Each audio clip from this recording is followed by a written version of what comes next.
Bismillahirrahmanirrahim. Assalamualaikum warahmatullahi wabarakatuh. Alhamdulillah rabbil alamin. Wa bihi nasta'inu ala umurid dunya waddin. Wassalatu wassalamu ala rasulihil amin. Sayyidina wa habibina wa qudwatina Muhammad ibn Abdullah wa ala alihi wa sahbihi ajma'in. Amma ba'd. Fasubhanaka la ilma lana illa ma 'allamtana innaka antal alimul hakim. Allahumma 'allimna ma yanfa'una wanfa'na bima 'allamtana. Allahumma arzuqna fahma wa waffiqna lil 'amali bihi ya rabbal alamin. Rabbi shrah li sadri wa yassir li amri wahlul 'uqdatam min lisani yafqahu qawli. Alhamdulillah Bapak dan Ibu hadirin dan hadirat yang bersama-sama kita pada kesempatan yang mulia ini.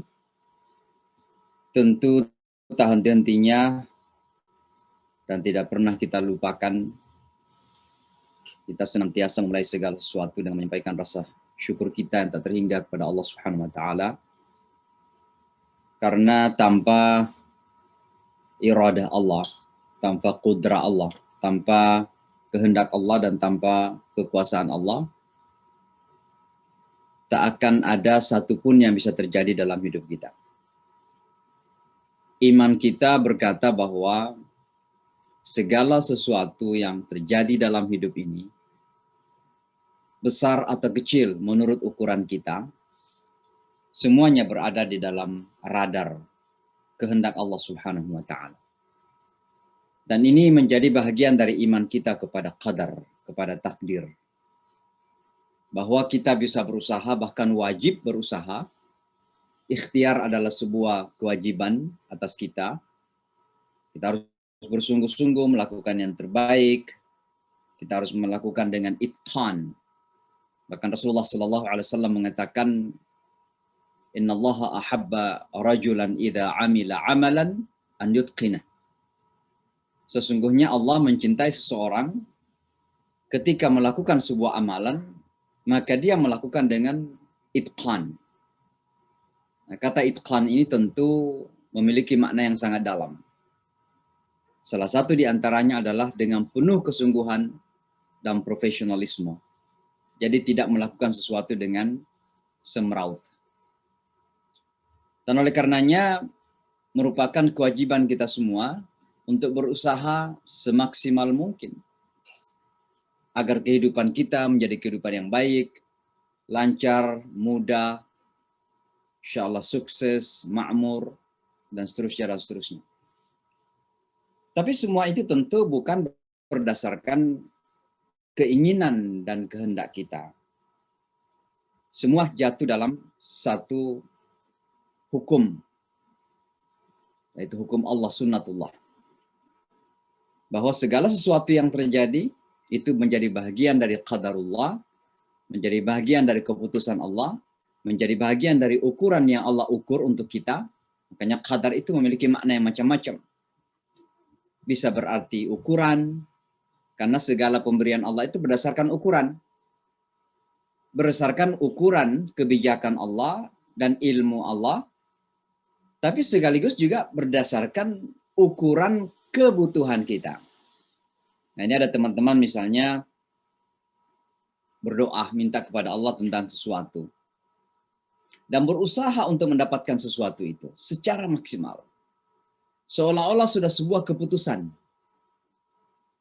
Tapi yakinlah bahwa kita bisa minta sebanyak-banyaknya apapun yang kita inginkan dan kita berusaha semaksimal mungkin.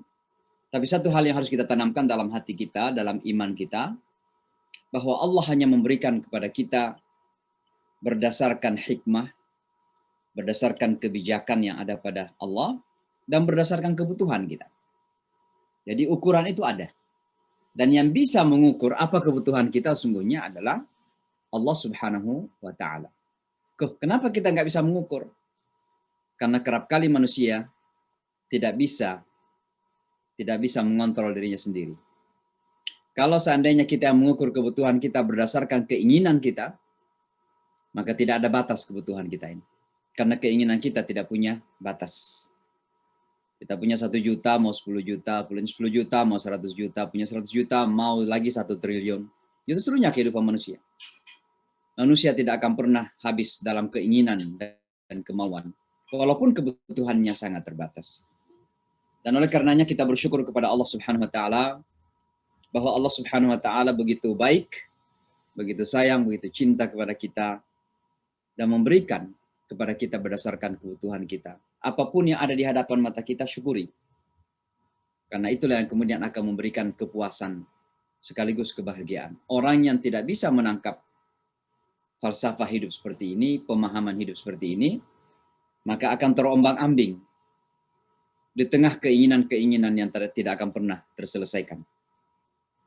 Kepada ibu sekalian, mari kita belajar bersyukur. Salawat dan salam kepada junjungan kita Rasulullah Sallallahu Alaihi Wasallam. Mudah-mudahan kita semua mendapatkan syafaatnya di hari akhirat nanti. Dan mudah-mudahan kita semua bisa membersamai Rasulullah Sallallahu Alaihi Wasallam dalam iman Islam melalui sunnah-sunnahnya dan membersamai beliau Rasulullah dalam syurganya Allah nanti. Bapak dan Ibu, pada malam hari ini kita kembali mengkaji surah Al-Baqarah. Dan pada kesempatan ini sudah kita sampai pada surah Al-Baqarah ayat 77, 78, dan seharusnya 79. Tapi saya tunda 79 karena agak panjang. Biar 77 ini dan 78 kita bisa bahas sedikit. Karena waktu kita masing-masing tentu punya keterbatasan. Seperti biasa saya akan baca 2 ayat ini. Dan mohon diperhatikan sekaligus nanti kalau ada kekurangan kesalahan mohon dikoreksi. Saya baca 2 kali saja. A'udzu billahi minasy syaithanir rajim. Bismillahirrahmanirrahim. أولا يعلمون أن الله يعلم ما يسرون وما يعلنون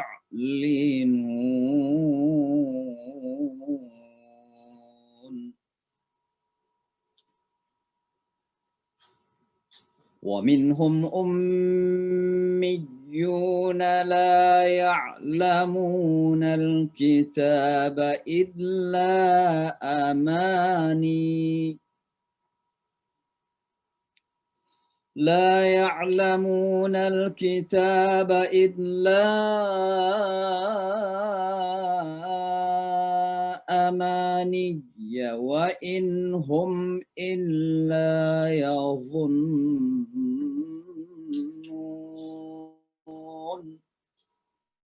Sekali lagi. أولا يعلمون أن الله يعلم ما يسرون وما يعلنون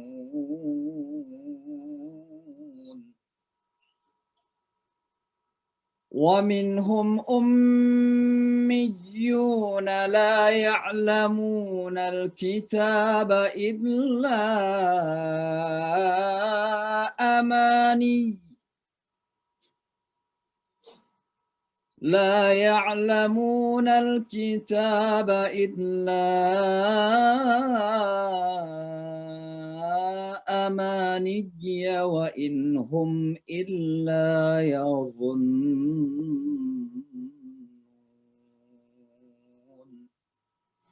صدق الله العظيم. Ayo silakan yang mau boleh. Bismillahirrahmanirrahim. Awala ya'lamuna anna Allah ya'lamu ma yusirruna wa ma yu'linun. Wa minhum ummiyuna la ya'lamuna al-kitaba illa amaniya wa inhum la yadhunnun. Wa minhum yaitu mim tasydid namanya gunnah ya. Wa minhum ummiyuna la ya'lamuna al-kitaba illa amani wa inhum illa yadhunnun. Coba sekali lagi ayat kedua aja. Wa minhum ummiyuna la ya'lamuna al-kitaba illa amaniya wa inhum illa yadhunnun. Ya, benar. Karena itu namanya guna juga di situ ya. Baik, silakan Pak Mahyudin. Saya Pak. Ya. Oh ya boleh. A'udzu billahi minasyaitonir rajim. Bismillahirrahmanirrahim. Awala ya'lamuna annallaha ya'lamu ma yusirruna wa ma yu'linun. Wa minhum ummiyuna la ya'lamunal kitaba illa amaniya wa inhum illa yazanun. Illa yadhunnun. Illa yazunnun. Oke. Nanti Mas Fahmi latihan lagi banyak-banyak. Ini sudah bacanya udah bagus, tinggal membiasakan saja. Ya Allah bisa karena biasa, insya Allah. Baik, kalau gitu Bapak Ibu sekalian cukup ya. Coba saya baca lagi. A'udzubillahi minasyaitonir rajim. Bismillahirrahmanirrahim. Awala ya'lamuna annallaha ya'lamu ma yusirruna wa ma yu'linun.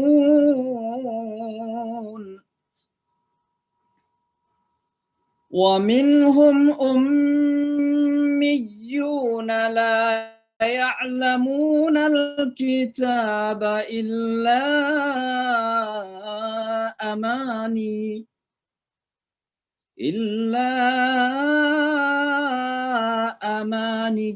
wa inhum illa yadhunnun. Ya, kira-kira begitulah paling tidak. Nah, hanya dua huruf yang sering kita salah pada dua ayat ini. Yang pertama ain, yang kedua dha, ya. Awala ya'lamuna, ya. Annallaha ya'lam ma yusirruna wa ma yu'linun, ya. Kemudian yang kedua illa yadhunnun, ya. Yang kedua tadi itu pada ayat apa? Wa inhum illa dha, ya. Wa minhum ummiyuna la ya'lamuna al-kitaba illa amani wa inhum illa yadhunnun, ya, yadhunnun, ya. Itu dua huruf yang agak susah, dan ini kalau kita baca dua ayat ini ingat-ingat dua huruf ini. Mudah-mudahan kita bisa praktekkan. Nah, kali ini kita belajar tajwid yang sederhana dan udah pernah kita pelajari, tapi ini ulangan saja. Jadi ketika kita membaca pada terakhir bacaan, ya ada beberapa itu. Salah satu di antaranya kalau ada mad tabi'i. Mad tabi'i itu artinya mad biasa.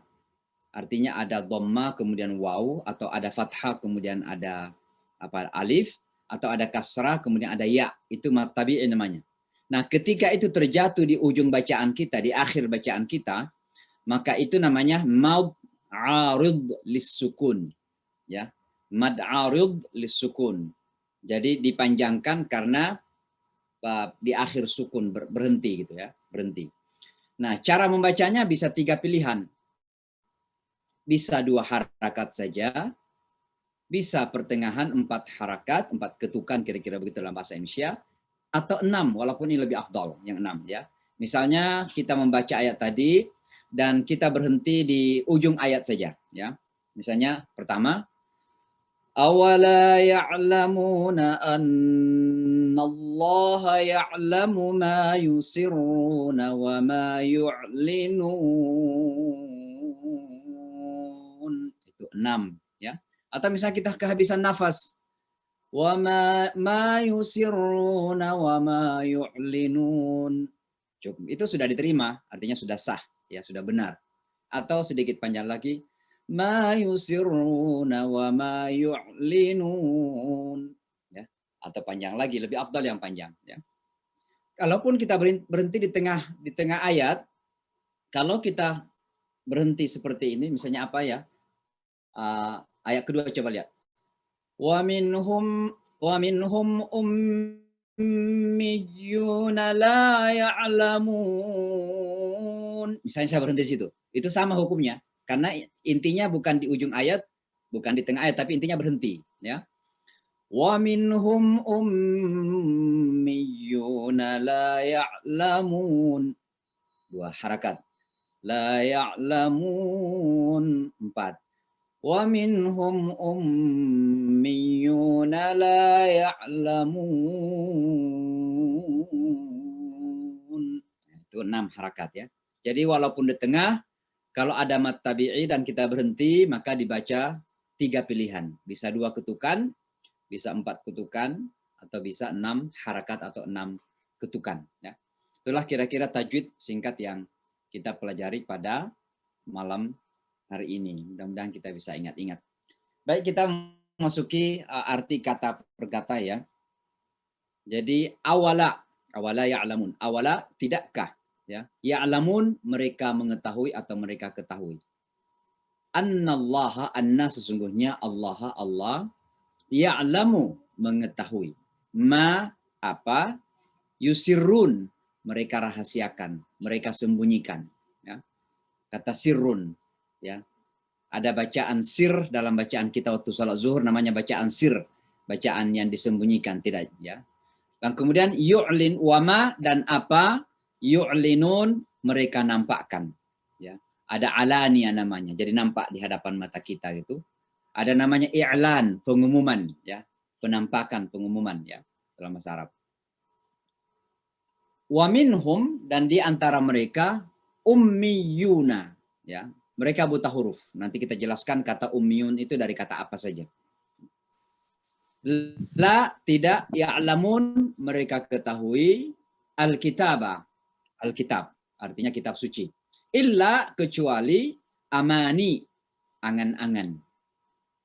Jadi angan-angan, amani. Ya, misalnya ketika orang Yahudi mengaku bahwa mereka paling beragama, orang Kristen nggak ada apa-apanya menurut mereka, Al-Quran mengatakan tilka amaniyuhum. Itulah angan-angan mereka. Jadi amani itu artinya angan-angan. Ya, rektor UIN namanya Ibu Amani, tapi artinya itu angan-angan yang positif, amani. Ya. Kemudian wa inhum dan tidaklah mereka illa kecuali yadhunnun mereka mengira-ngira. Ya, atau mereka menyangka-nyangka. Ya. Coba kita kembali kepada 2 ayat tadi. Ya.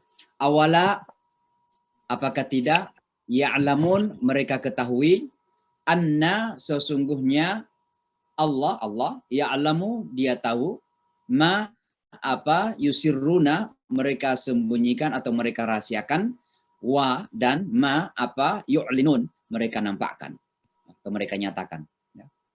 Wa minhum dan di antara mereka ummiyun ya ummi buta huruf biasanya terjemahkan dalam bahasa Indonesia.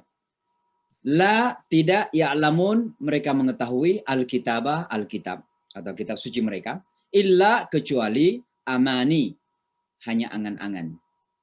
Wa dan in tidak wa in dan tidaklah hum mereka illa kecuali yadhunnun menyangka-nyangka atau menduga-duga ya.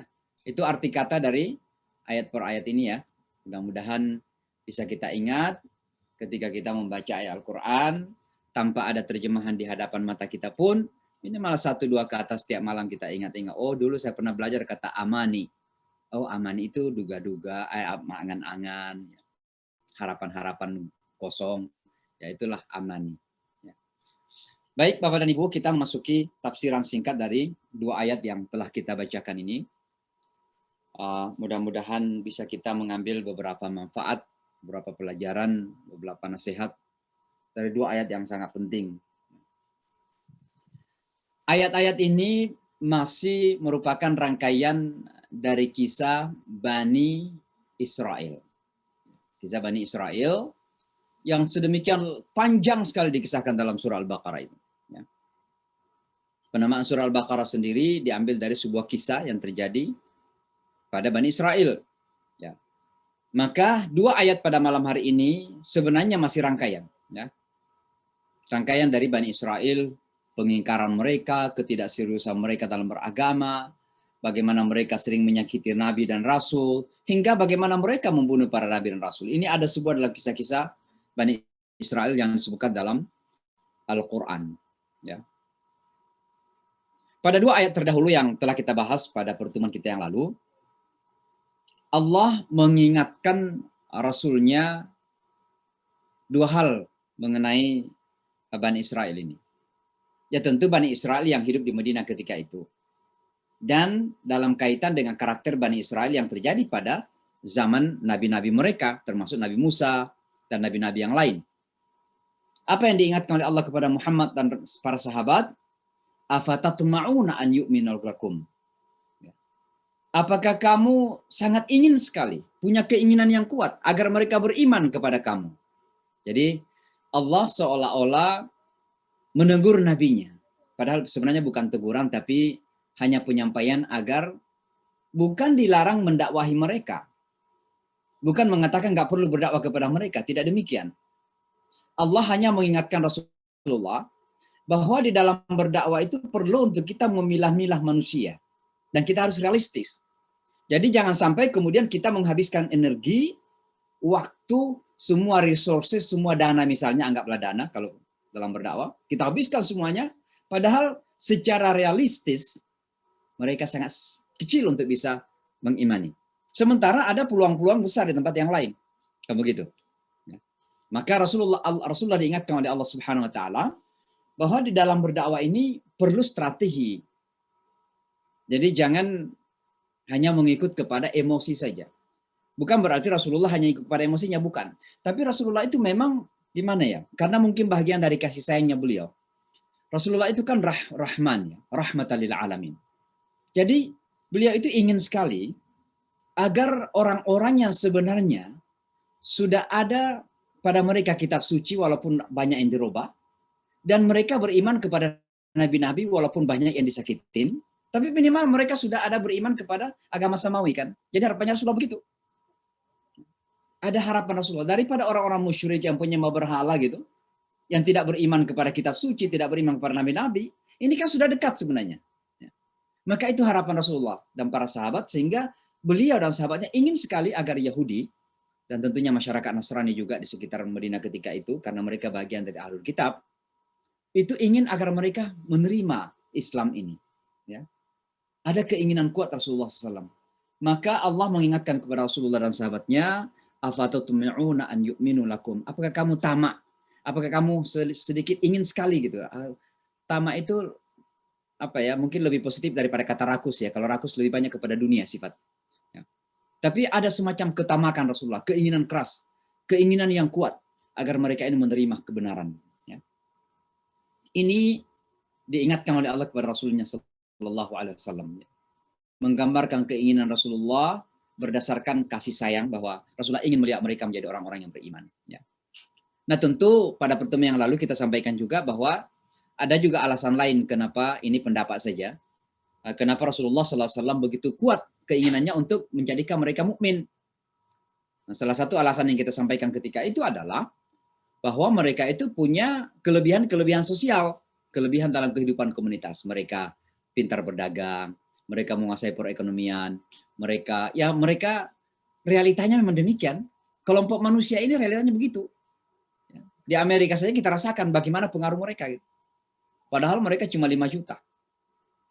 Tapi banyak universitas mereka miliki, banyak rumah sakit mereka miliki, mereka kemudian yang berada di balik layar untuk mengontrol para politisi, kebijakan-kebijakan juga mereka pengaruhi. Nah, inilah Allah Subhanahu wa taala betul-betul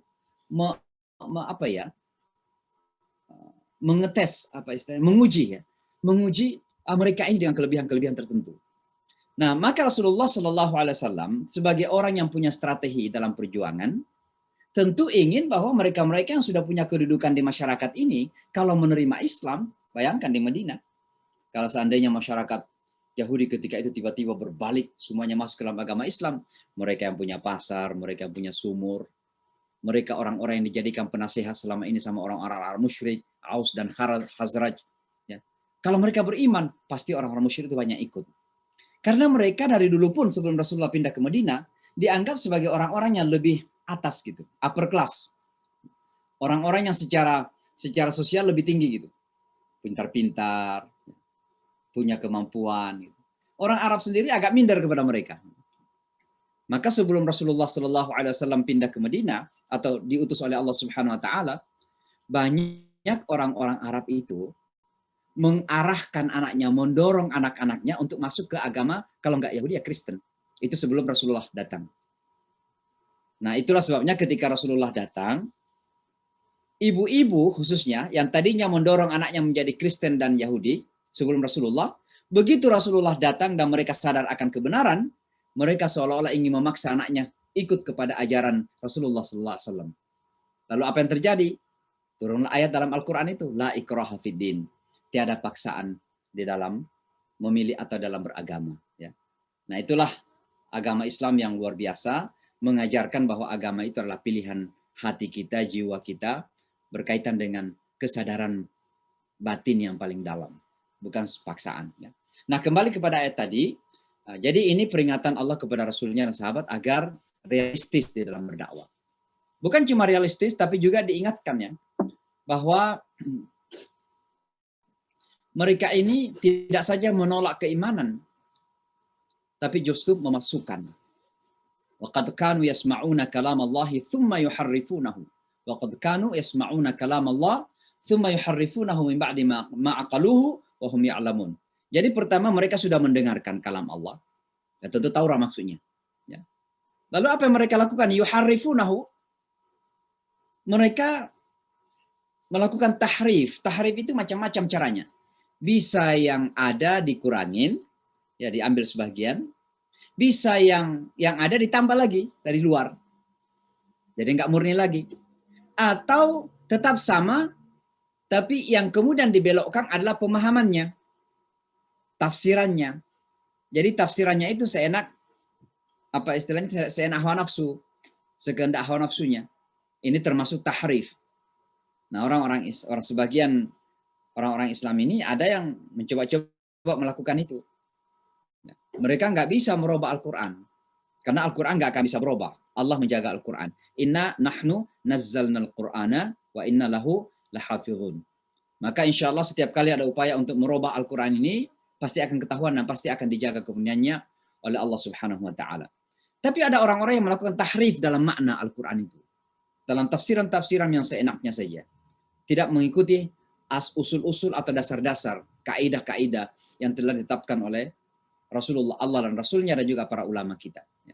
Nah, mereka ini memalsukan atau yuhrifunahu min ba'di ma aqalu, setelah mereka pahami itu. Wahum ya'lamun, dan mereka tahu itu bahwa mereka merusak. Ya, satu di antaranya yang kita berikan contoh itu kan tentang Rasulullah SAW. Jadi mereka sudah mendengarkan dari kitab suci mereka sudah membaca dari kitab suci mereka, bahwa Nabi terakhir itu akan datang dan tinggal di sebuah tempat, sebuah kota yang banyak banyak oasis. Dan itulah Madinah. Ya. Makanya kenapa ada beberapa suku Yahudi yang kemudian bertempat tinggal di Madinah. Karena mereka tahu betul itu, bahwa Nabi terakhir itu akan datang dari sebuah tempat bernama Paran. Paran itu adalah gunung bebatuan. Nah, itulah Mekah kan. Kalau kita lihat gunung-gunung di Mekah itu bebatuan semua. Dan kemudian mereka akan tinggal di tempat yang banyak oasis. Itu dalam kitab suci mereka. Maka mereka tahu itu, wahum ya'lamun, mereka menyadari. Bahkan Al-Quran menyampaikan kepada kita, ya'rifunahu kama ya'rifuna abna'ahum. Mereka mengetahui Nabi Muhammad itu sebagaimana mereka mengetahui anak-anak mereka sendiri. Mereka tahu karakternya, mereka tahu tabiatnya, mereka tahu ciri-cirinya. Ya bayangin kalau punya anak sejak lahir sampai barangkali meninggalkan rumah kita, kita masih tahu semua rahasianya anak-anak kita itu. Kecenderungan emosinya juga anak kita tahu, siapa yang cengeng, siapa yang kuat, siapa yang itu kita sudah tahu anak-anak kita. Maka mereka pun tahu Rasulullah SAW. Wahum ya'lamun. Nah ini diingatkan oleh Allah kepada Rasulnya. Jadi jangan terlalu tamak. Ini sudah kenyataan kok, sudah mendengarkan. Ya. Bukan cuma itu, bahkan di balik layar mereka melakukan segala sesuatu yang memungkinkan untuk menghalangi agar kebenaran ini nampak. Segala sesuatu.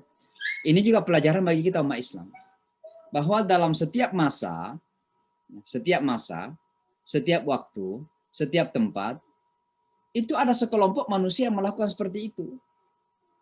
Sering melakukan makar di balik layar. Dan di antara mereka itu ada pertemuan-pertemuan rahasia. Sama juga mereka itu. Wa idza laqul ladzina amanu qalu amanna. Kalau ketemu orang beriman, mereka mengatakan kami beriman. Wa idza khala ba'dhum ila ba'd. Tapi kalau mereka bersunyi-sunyi di antara mereka, artinya ini mereka berada di balik layar lah. Melakukan pertemuan-pertemuan rahasia. Ya, yang tidak diketahui oleh siapapun. Off the book lah. Tidak boleh diekspos keluar. Ya mungkin dalam bahasa yang lain, ini bahasa intelligence. Nah apa yang terjadi? Mereka mengatakan, atuhaddithunahum bima fatahallahu alaikum. Apakah kamu memberitahu Nabi Muhammad atau umat Nabi Muhammad apa yang Allah sudah bukakan bagi kalian? Bahwa Nabi Muhammad itu Nabi dan Rasul. Jadi mereka mengatakan, jangan sampai mereka tahu. Jangan sampai Muhammad tahu bahwa kita tahu kalau dia itu adalah Nabi dan Rasul. Kira-kira begitu. Itu mereka selalu lakukan di belakang layar itu. Nah, Bapak dan Ibu sekalian, lalu kita masuki pada ayat 77 ini. Nah, ayat 77 ini kembali Allah Subhanahu wa taala seolah-olah mengancam mereka, ya.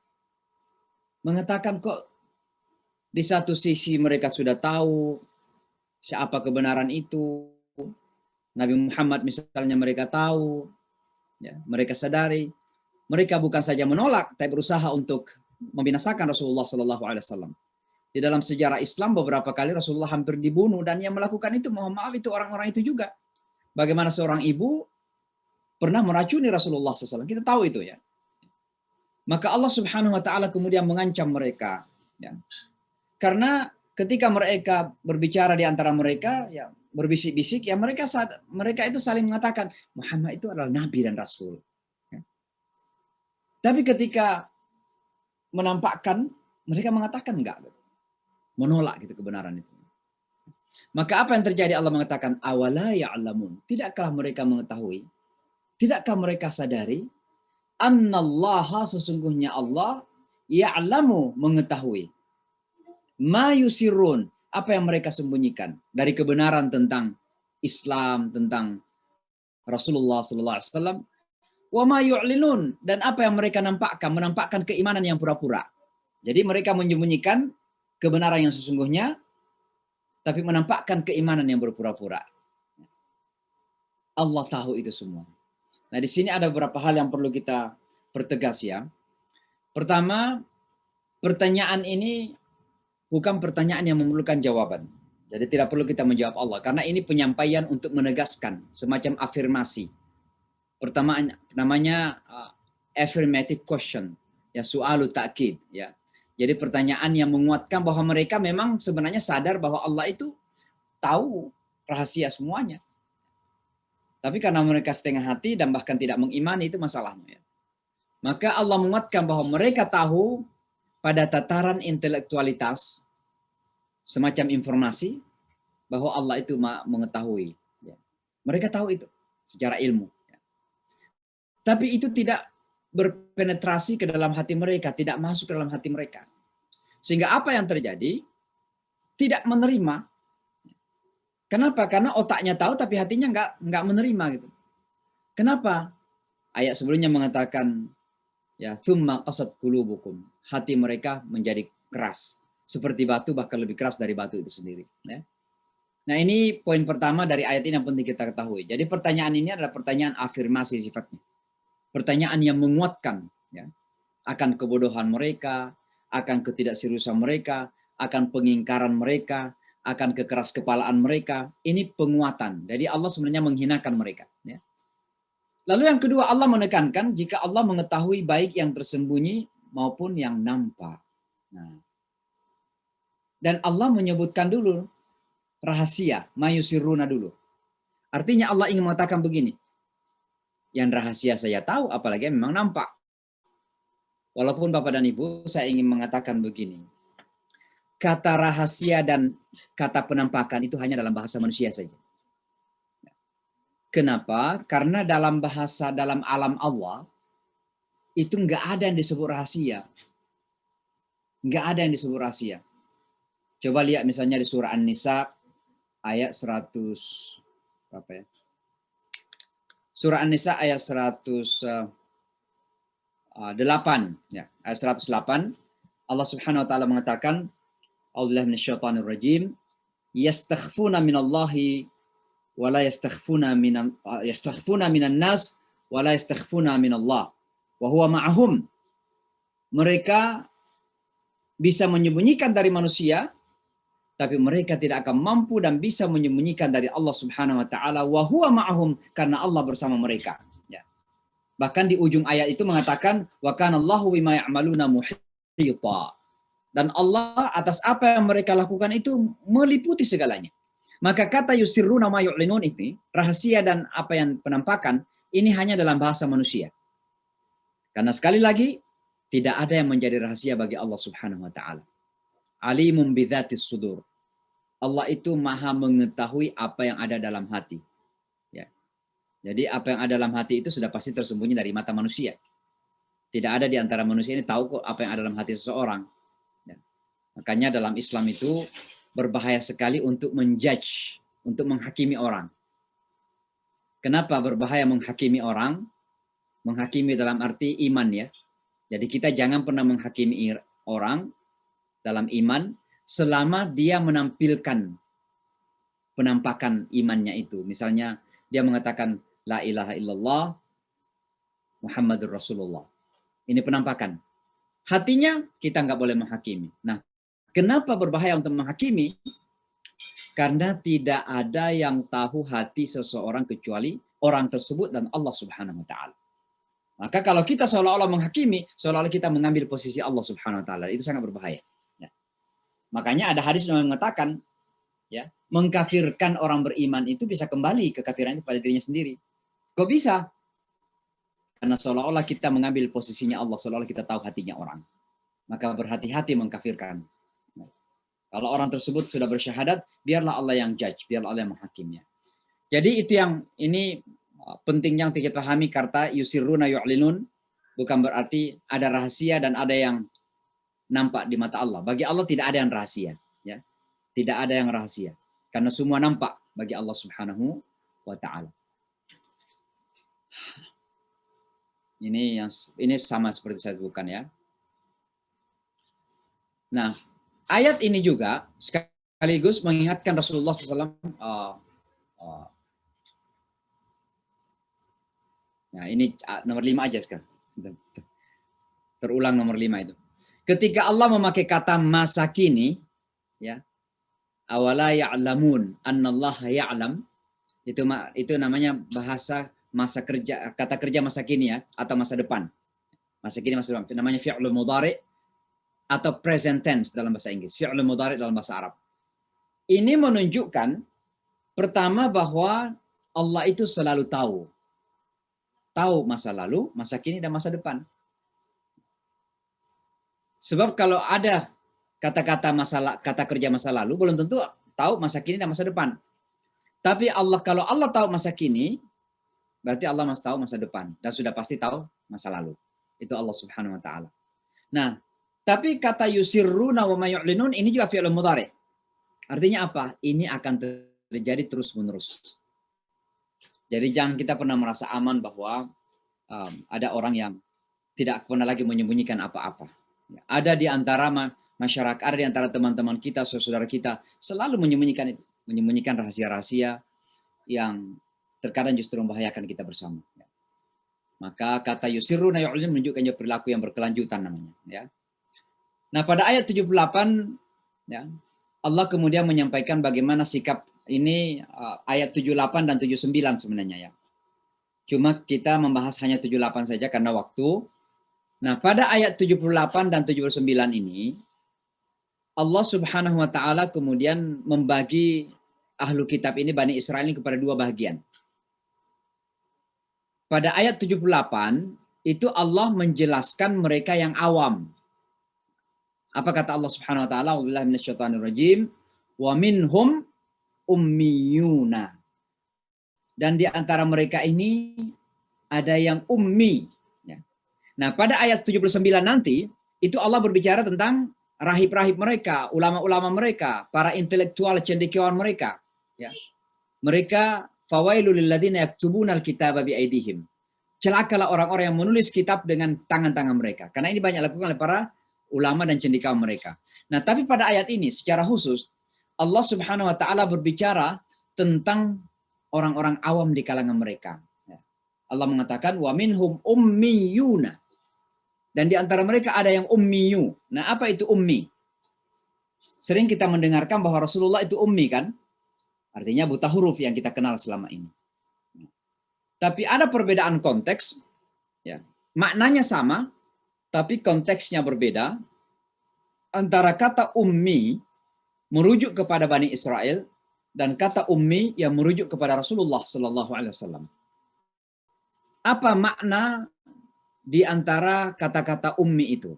Ada dua makna minimal yang saya ingin sampaikan. Ya. Yang pertama, kata ummi, wa minhum ummiyuna, itu pertama diambil dari kata ummatun. Ummah. Artinya ummah atau khalayak ramai. Ya, jadi umat Muhammad. Nah, umat Islam ini ummah, khalayak artinya pengikut, ya, khalayak ramai. Dan ini dimaksudkan sebagai orang awam. Jadi wa minhum ummiyuna, dan dari kalangan mereka ini ada orang-orang awam, khalayak ramai. Orang-orang yang tidak khusus karena tidak punya ilmu, tidak punya pengetahuan, otaknya sangat terbatas, pemikirannya juga sangat sempit, kira-kira begitulah. Inilah khalayak ramai gitu. Nah, kata ummi juga itu bisa diambil dari kata ummun. Dalam arti apa? Ibu. Jadi ummi, ummun dari kata artinya ibu. Nah, kenapa kata ummi dikaitkan dengan ibu?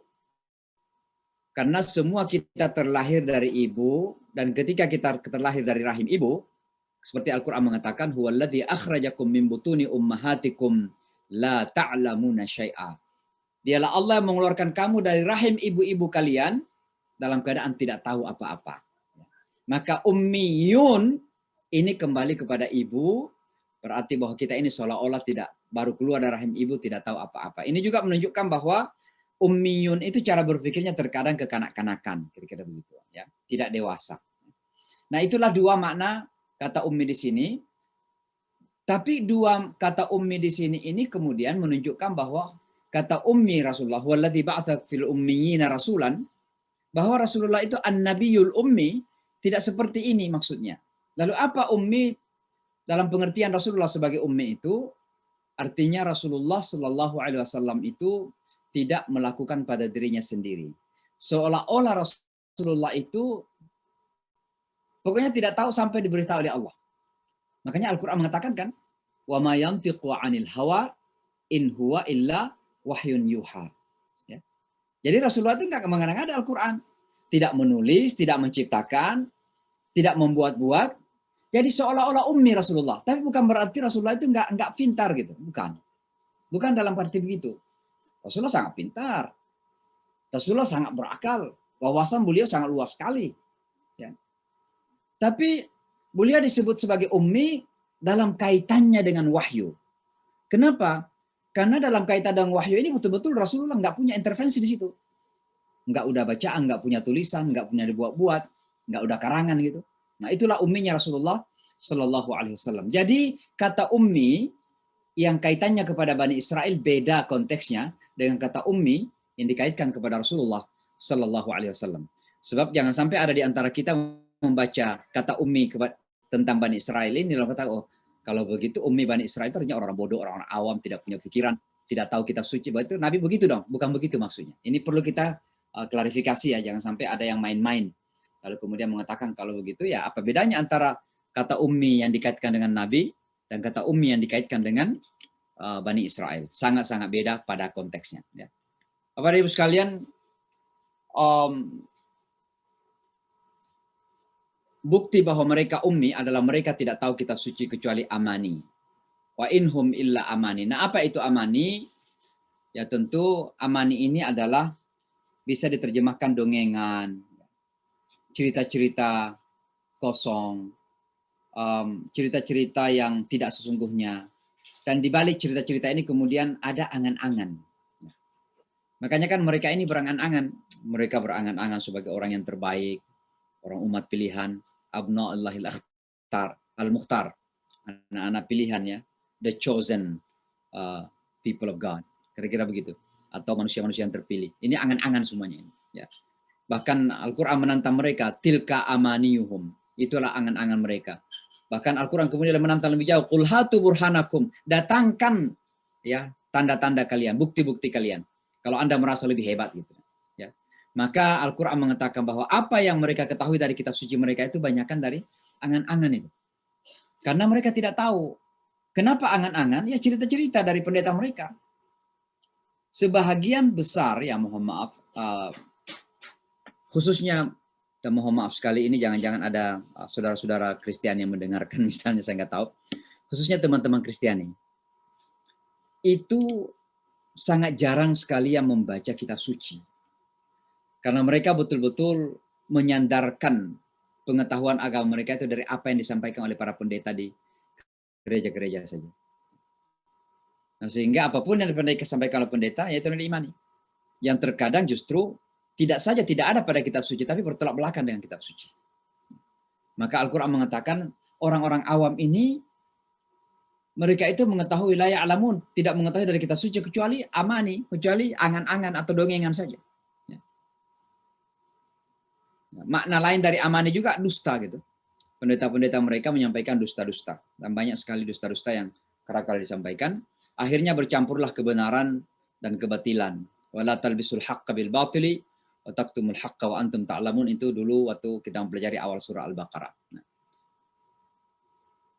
dengan cara memahami kitab suci hanya dari pendeta dan cerdik pandai saja, mereka sesungguhnya hanya menyangka-nyangka. Wa inhum illa yadhunnun. Jadi bukan sebuah keimanan yang mantap gitu. Makanya beda dengan orang Islam ini. Kita ini orang Muhammad, umat Muhammad sallallahu alaihi wasallam, walaupun kita punya guru, walaupun kita menghormati ulama dengan penghormatan yang sangat tinggi, bukan berarti kita nggak menggunakan akal kita. Ini karena pertimbangan bahwa ulama kita itu, dan kecuali kalau para nabi ya, ulama maksudnya, itu adalah manusia.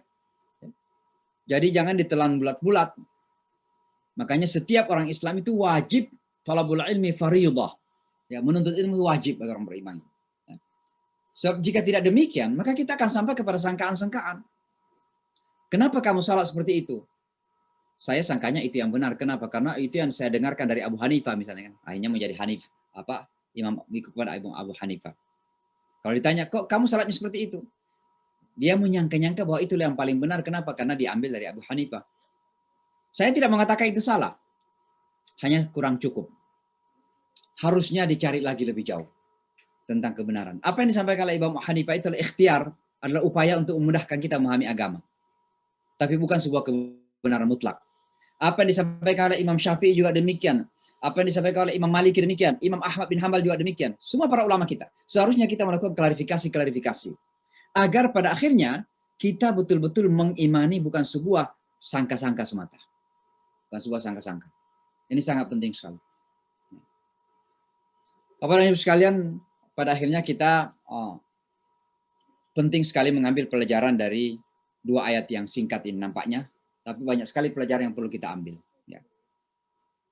Yang pertama, di dalam keimanan ini kita dituntut untuk menguatkan keyakinan kita terhadap Allah Subhanahu Wa Taala yang mengetahui baik yang tersembunyi menurut kita maupun yang nampak. Tapi sekali lagi kata nampak dan tersembunyi itu hanya dalam ekspresi manusia saja. Di dalam pemahaman Allah itu tidak ada tersembunyi, semuanya nampak. Ya. Karena Allah tahu segala yang tidak sembunyi, yang kita anggap tersembunyi. Yang kedua, urgensi belajar, ya, dan ilmu yang mengantar kepada kemantapan hati. Jadi jangan sekedar apalagi dalam dunia yang serba instan sekarang ini, saya pernah mengatakan jangan sampai kemudian kita ini menjadi ulama-ulama instan gitu. Tidak belajar sungguh-sungguh, belajar dari Profesor Google, Mufti atau Syekh Google, kemudian kita tiba-tiba menjadi Syekh. Ini bisa menjadi ulama instan. Maka perlu berhati-hati karena nanti pada akhirnya kita mengatakan, oh itu sebuah kebenaran, padahal kita ambil dari seorang yang belum tentu, karena kita nggak klarifikasi dari sumber aslinya, Al-Quran dan Sunnah Rasulullah Sallallahu Alaihi Wasallam. Itu kalau kita mampu. Tapi intinya jangan kita membatasi diri. Kayak ini kan ada teman-teman juga yang mengatakan begini, jangan taklid, tidak boleh taklid. Tapi terkadang ada paradoks, ada double standar, karena teman-teman kita mengatakan tidak boleh taklid pada guru, mereka justru terkadang tidak mau mengambil guru kecuali gurunya saja. Nah, ini juga jadi masalah saya lihat ini. Ya. Ini jadi masalah. Ada anak-anak muda kita, teman-teman kita, itu betul-betul ngajinya dari guru-guru tertentu gitu. Padahal mereka mempropagandakan bahwa tidak boleh kita taklid kepada guru. Gitu. Tapi mereka nggak mau kalau misalnya saya kasih contoh ya. Kita belajar fikih misalnya. Lalu belajar dari siapa ya? Seorang syekh tertentu. Tiba-tiba ada ustadz lain yang kebetulan dia belajarnya dari syekh yang lain gitu. Yang boleh jadi ada perbedaan secara mazhab, secara far'iyah, secara furu' pada cabang-cabang agama dengan dua syekh ini. Maka pasti syekh itu tidak akan diundang, ustadz itu nggak akan diundang. Nah, ini yang terkadang menjadikan kita justru mengingatkan orang untuk tidak taklid, tapi justru kita terjatuh ke dalam taklid. Jangan sampai itu terjadi. Ya. Tapi intinya adalah, mari kita betul-betul masing-masing belajar sungguh-sungguh, dan jangan membatasi diri. Belajar hanya dari satu ustadz. Jangan dilihat ustadznya lah. Lihat kepada apa yang disampaikan. Ya. Karena saya melihat ada kecenderungan yang tidak saja kurang baik, tapi berbahaya. Kenapa berbahaya? Karena bisa memecah belah. Ketika kita melihat kepada ustadznya kita belajar. Oh, ini ustadz saya, kalau yang itu bukan ustadz saya. Padahal dari ustadz itu ada kebenaran yang bisa kita ambil. Dari ustadz ini juga yang kita anggap ustadz kita, boleh jadi ada kesalahan-kesalahan yang perlu kita koreksi. Nah, ini sangat penting sekali. Ya. Nah, ini agar kita jangan sampai kepada apa yang disampaikan Al-Quran tadi, wa inhum illa yadhunnun, mengira-ngira saja. Mengira-ngira. Ya. Nah, kemudian yang ketiga, bahwa hanya dengan ilmu yang jelas dan benar mengantar kepada keimanan yang hakiki. Ya. Jadi jangan perkiraan, sangkaan dan sebagainya. Saya kira demikian Bapak dan Ibu, jadi 2 ayat singkat ini sudah kita baca dan saya kira sudah kita pelajari sedikit. Mudah-mudahan ada pelajaran yang bisa kita ambil. Saya mungkin memberikan kesempatan kepada yang ingin bertanya atau ingin memberikan tanggapan, silakan. Silakan angkat tangan. Assalamualaikum Pak Ustadz. Ya silakan, Mas Fahmi. Ya, mau tanya mengenai menuntut ilmu, Pak. Tadi Pak Ustadz singgung masalah menuntut ilmu harus dari berbagai macam ustadz. Bagaimana kalau misalkan, bagaimana kita tahu kalau misalkan ustadz itu ilmunya itu nyambungnya sanatnya sampai Rasulullah gitu. Itu aja, Pak. Makasih. Assalamualaikum. Sanatnya jadi saya tidak mengatakan harus dari berbagai ustadz. Saya cuma mengatakan jangan membatasi diri. Jangan membatasi diri. Wah, luar biasa kalau kita punya ustadz yang bisa sanadnya sampai kepada Rasulullah. Karena itu adalah tradisi ulama kita. Namanya rawi, riwayat itu kan an dari ini sampai kepada Rasulullah SAW. Ya. Jadi itu riwayat hadis itu kan bersambung. Maka keilmuan juga akan lebih indah kalau demikian. Tapi kemudian ketika sudah sampai kepada analisa, ketika sudah sampai kepada pemahaman, ketika sampai kepada sebuah wawasan, maka kita jangan mengambil, kalau memungkinkan ya, mengambil dari satu saja. Karena namanya pemahaman, interpretasi, wawasan manusia itu seluas apapun ada keterbatasan. Maka akan indah kalau kita bisa mendapatkan dari yang lain juga. Ya, akan indah. Dan disitulah keindahan agama Islam. Walaupun ini bukan hadis ya, tapi Rasulullah sangat terkenal sekali ketika ada ungkapan mengatakan ikhtilafu ummati rahmah. Ya, perbedaan di antara umatku itu adalah rahmah. Kenapa rahmah? Karena itu akan memberikan kepada kita alternatif ketika kita tertumbuk atau tertumbuk pada sebuah masalah. Misalnya, teman-teman kita dalam bidang fikih misalnya, ambillah misalnya masalah wudhu. Imam Syafi'i mengatakan sentuhan itu artinya kulit dengan kulit. Ya, ketika perempuan laki sentuhan, mau suami atau istri, mau disengaja atau tidak, mau dengan nafsu atau tidak, yang penting sentuhan, ya udah harus wudhu lagi kan begitu. Nah, coba musim haji yang di waktu-waktu normal. Salah satu persyaratan tawaf kan harus dalam keadaan wudhu. Coba tawaf nih di musim haji. Bisa nggak menghindari sentuhan itu? Dengan misalnya laki dengan perempuan, perempuan dengan laki, depan Ka'bah. Gimana kalau sentuhan? Kalau harus ikut kepada Imam Syafi'i, harus pergi lagi wudhu keluar tuh. Dan harus dimulai dari awal lagi. Baru mulai tahu pertama, batal lagi, keluar lagi kan. Nah, ini kan memudahkan untuk kita, oh rupanya ada pendapat lain. Pendapat yang paling ringan, Imam Ahmad bin Hambal mengatakan, la mastumun nisa, ya, sentuhan di situ bukan berarti skin to skin, kulit dengan kulit, tapi yang dimaksud itu adalah jima'. Yang dimaksud di situ adalah hubungan suami istri. Akan begitu. Ada yang lebih agak ketat lagi, yang mengatakan, oh walaupun bukan hubungan suami istri, tapi ada kestrom lah. Ya, ada energi di situ, ada hawa nafsu di situ terlibat. Nah, itu membatalkan. Ada yang mengatakan walaupun nggak ada hawa nafsu tapi disengaja, membatalkan juga. Tapi Imam Syafi'i mengatakan sengaja tidak sengaja, dengan desire atau tidak, atau hawa nafsu atau tidak, sengaja membatalkan. Nah, kalau kita bersikuku dengan Syafi'i gimana? Kamu memberatkan diri sendiri. Maka terkadang kita perlu belajar dari yang lain, agar kita bisa menemukan jalan-jalan lain ketika kita tumbuh pada jalan yang satu. Apalagi dalam kehidupan yang serba kompleks sekarang ini. Kita semakin hidup semakin kompleks.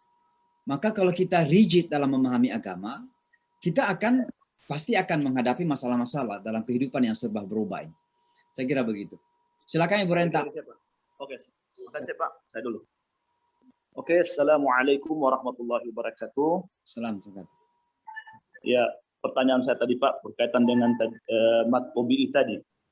Ustadz tadi menjelaskan tentang kalau misalnya ada huruf wawu, alif ataupun ya sukun, itu bisa dibaca yang pertama ada 3.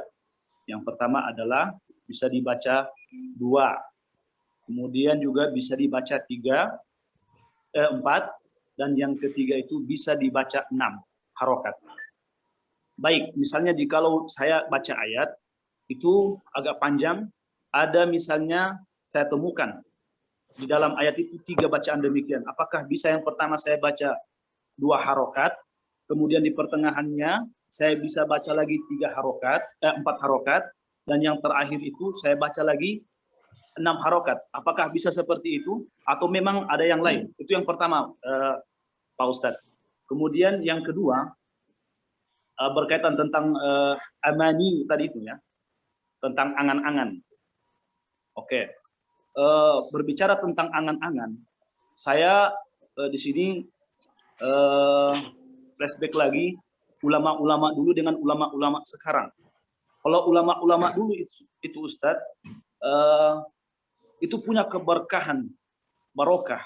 Bahkan ada cerita-cerita, bahkan ada ulama kita dulu bisa jalan di atas laut. Ada yang ceramah di masjid satu dan ada bisa tampil ya, di beberapa masjid karena keberkahannya itu. Nah, perbedaan ulama dulu dengan ulama sekarang itu sangat jauh berbeda. Apakah itu termasuk bagian daripada angan-angan kita, dan bagaimana cara kita meyakini bahwasanya itu adalah benar daripada cerita-cerita para ulama-ulama kita dulu. Demikian Ustadz. Assalamualaikum warahmatullahi wabarakatuh. Assalamualaikum warahmatullahi wabarakatuh. Iya, jadi keulamaan itu kan tidak terukur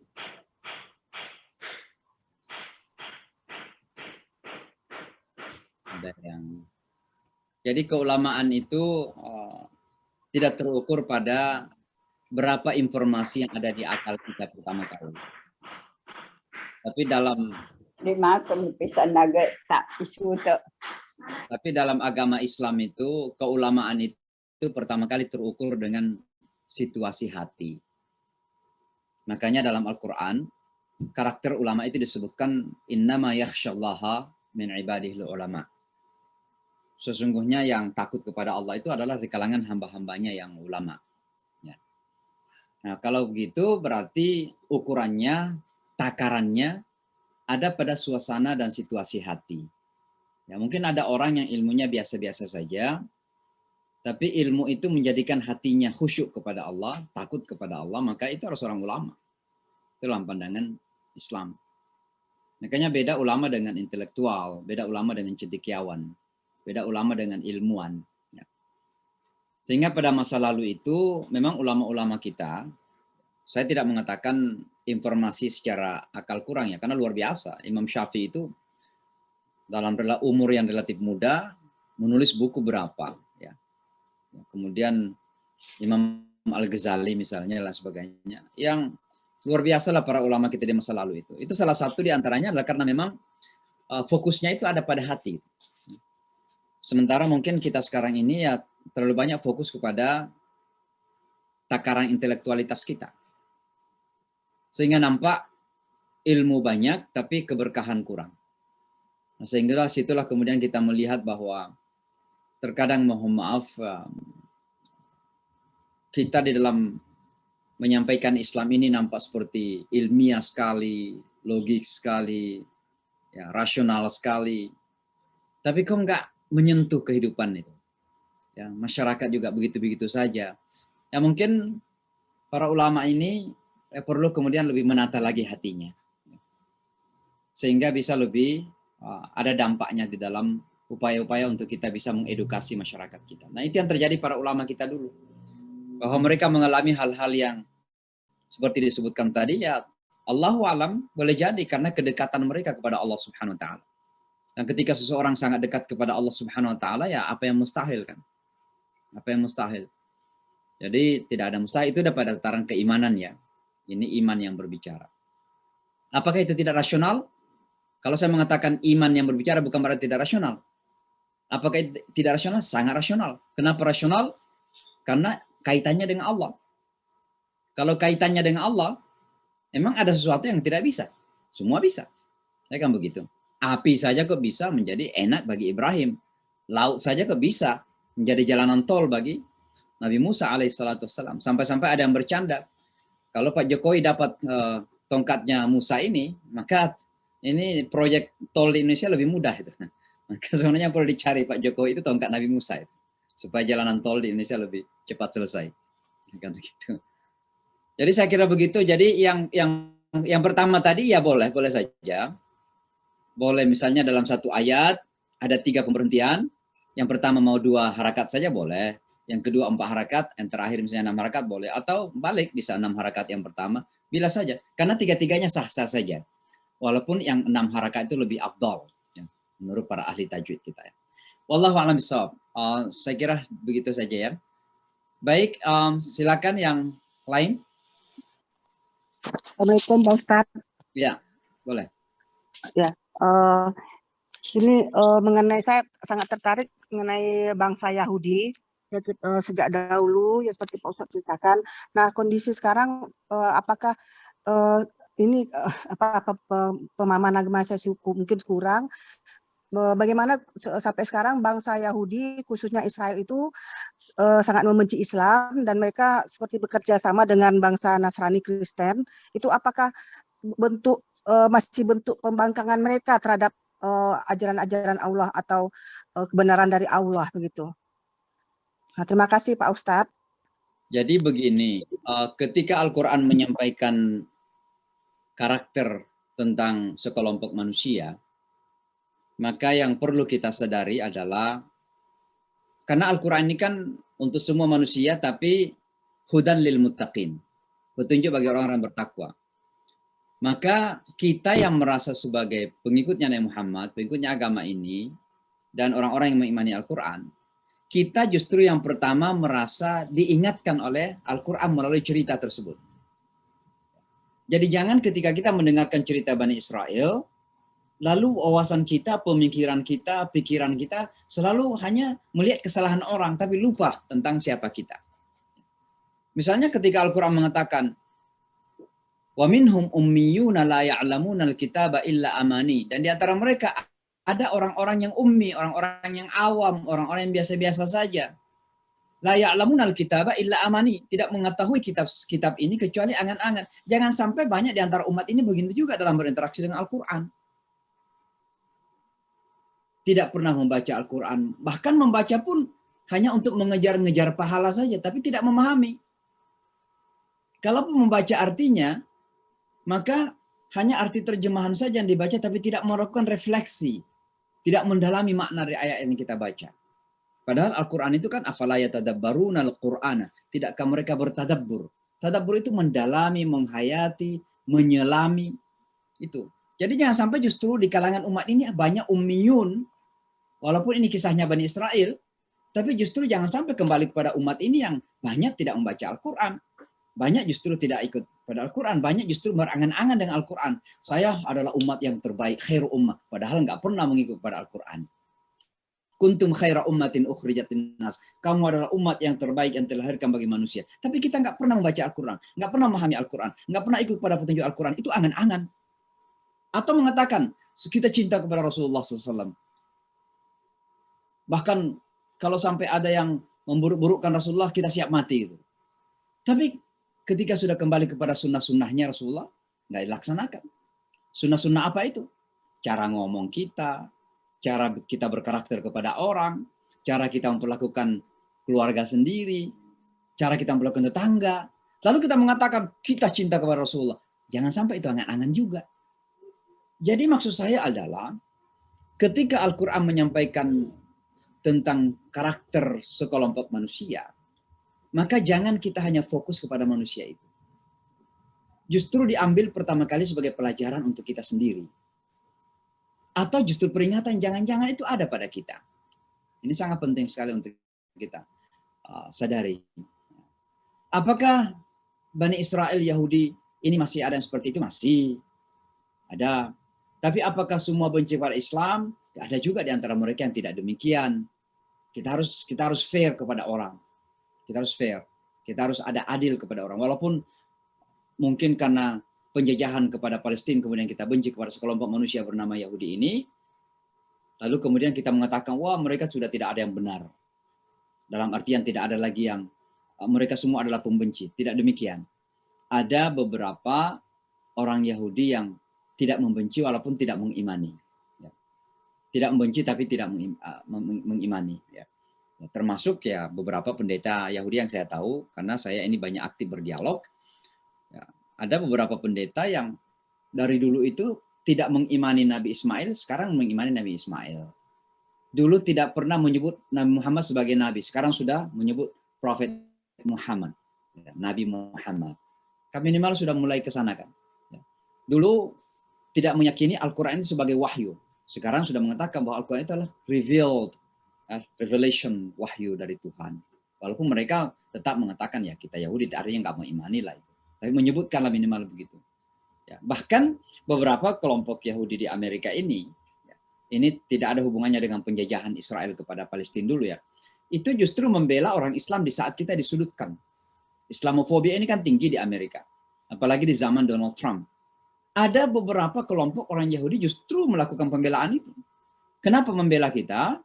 Karena mereka sadar bahwa kalau sekarang ini orang Islam yang diserang, mereka juga sebenarnya minoritas. Besok mereka akan diserang. Ya. Dan yang membenci kita ini kan namanya white supremacy. Orang-orang putih yang radikal. Siapa mereka orang putih radikal itu? Mereka adalah orang-orang yang berdarah Hitler. White supremacy dulu dari Jerman itu. Itulah yang membunuh saudara-saudara kita di New Zealand sana itu. Ya. Orang-orang yang punya darah seperti itu. Yang punya perasaan lebih hebat karena kulitnya putih, matanya biru, kira-kira begitu. Nah, orang Yahudi juga ketakutan itu.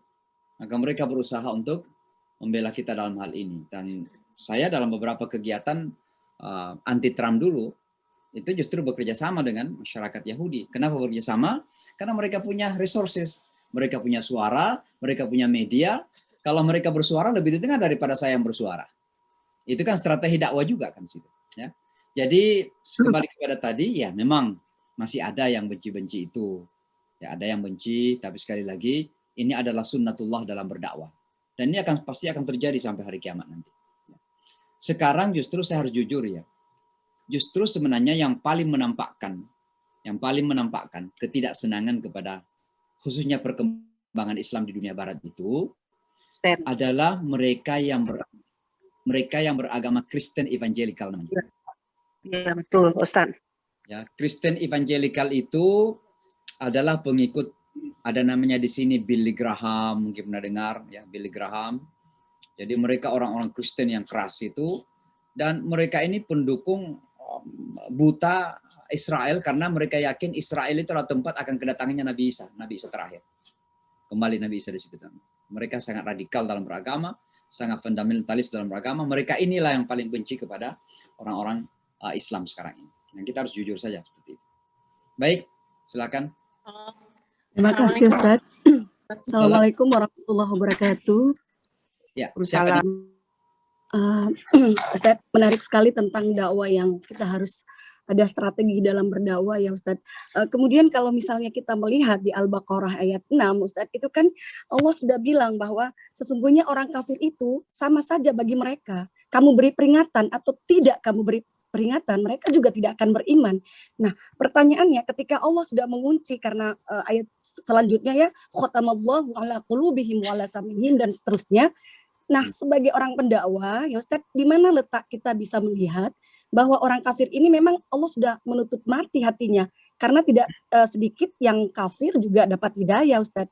Ya. Saya kira hanya itu. Terima kasih.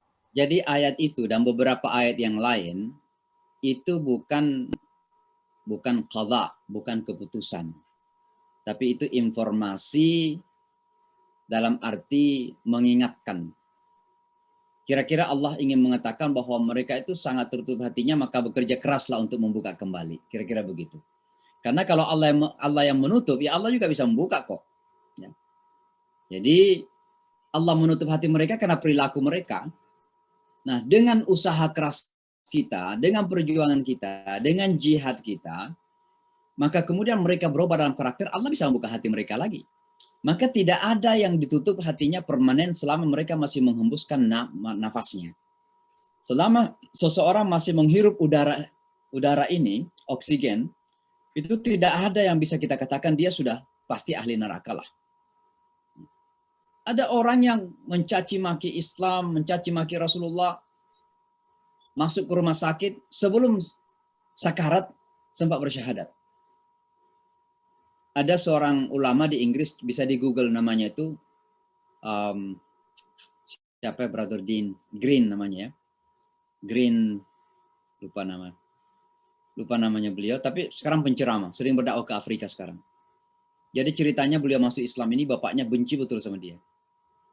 Sampai suatu ketika bapaknya sakit, masuk rumah sakit, diopname lah kira-kira begitu, masih ICU. Anaknya ini datanglah kepada bapaknya itu. Ya bujuk bapaknya. Ya, dan alhamdulillah ternyata bapaknya itu sebelum menghembuskan nafas terakhir. Padahal dia diusir oleh bapaknya. Itu bersyahadat. Asyhadu an la ilaha illallah, asyhadu anna Muhammadar Rasulullah. Di New York ini ada seorang imam Afro-American namanya Ayub Baki. Ini teman dekat saya dan juga tinggal di daerah namanya Jamaica sini. Beliau ini ketika masuk Islam masih sekitar umur 26-27 tahun. Sekarang udah tua beliau.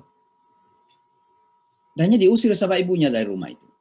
Dan ibunya nggak mengakui lagi dia sebagai anak. Nah, akhirnya apa yang terjadi setelah dia menikah, dia mulai punya anak. Orang-orang tua di sini itu kan kalau anaknya sudah dewasa ditinggalin. Jadi ibunya kesepian di rumah. Akhirnya apa? Imam Ayub Baki ini sekali-kali anaknya diantar ke rumah ibunya. Dia sendiri masih dibenci sekali sama ibunya. Tapi ibunya jatuh hati sama cucunya. Punya anak lagi, diantar lagi.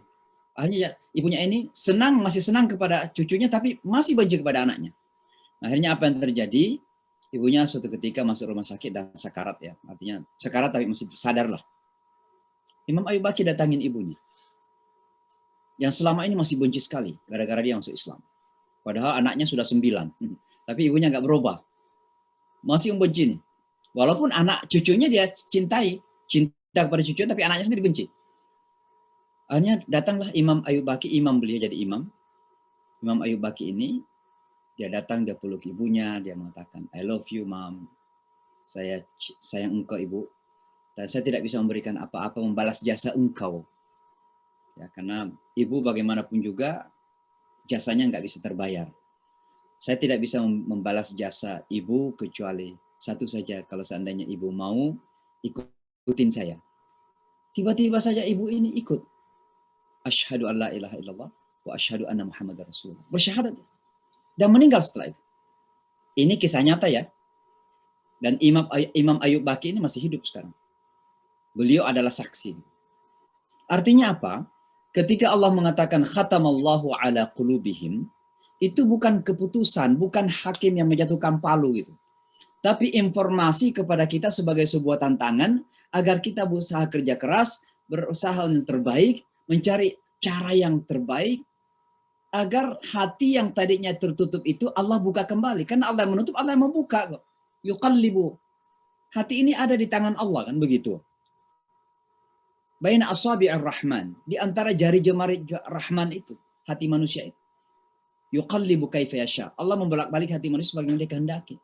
Maka ketika ditutup karena perilakunya, melalui pendekatan-pendekatan kita tiba-tiba dia berubah, dibuka hatinya oleh Allah. Nah, itu kan.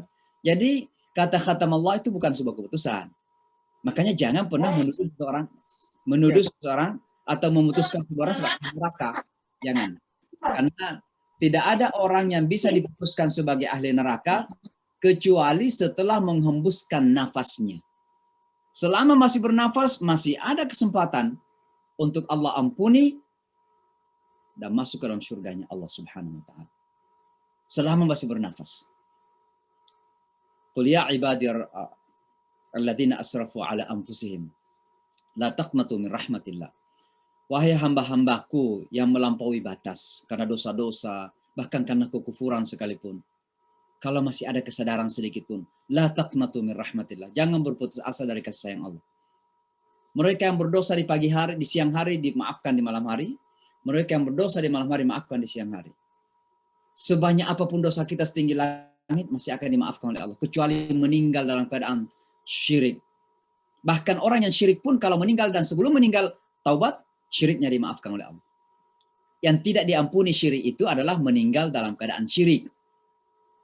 Tapi kalau dia syirik, kemudian sebelum menghembuskan nafas terakhir, yakin dengan la ilaha illallah Muhammadar Rasulullah, insya Allah syiriknya sehebat apapun, diampuni oleh Allah. Coba lihat rahmannya Allah itu. Rahmanur Rahim, luar biasa. Baik, silahkan Ibu siapa? Ibu Renta ya? Krisdiana, silakan Bu. Atau Ibu Atik. Silakan, siapa lagi? Oh, maaf, saya masih mute semuanya. Ya, silakan di-mute. Ya. Assalamualaikum warahmatullahi wabarakatuh. Ibu dulu Ibu ya, silakan. Siapa tadi? Ustadz, saya mau tanya ini termasuk saya pernah mengalami sendiri. Kalau nggak salah saya kan pernah jalan-jalan nih di suatu provinsi. Salah satunya ada saya nggak sebutin nama provinsinya ya. Kebetulan saya itu adalah penyuluh agama juga dan guru juga. Nah, tiba di suatu daerah tersebut, saya melihat ada suatu pesantren di mana di sebelahnya itu adalah bar. Jadi kayak apa orang jual minuman keras itu, Ustadz. Jadi di sana itu banyak di sebelahnya itu bersebelahan banget.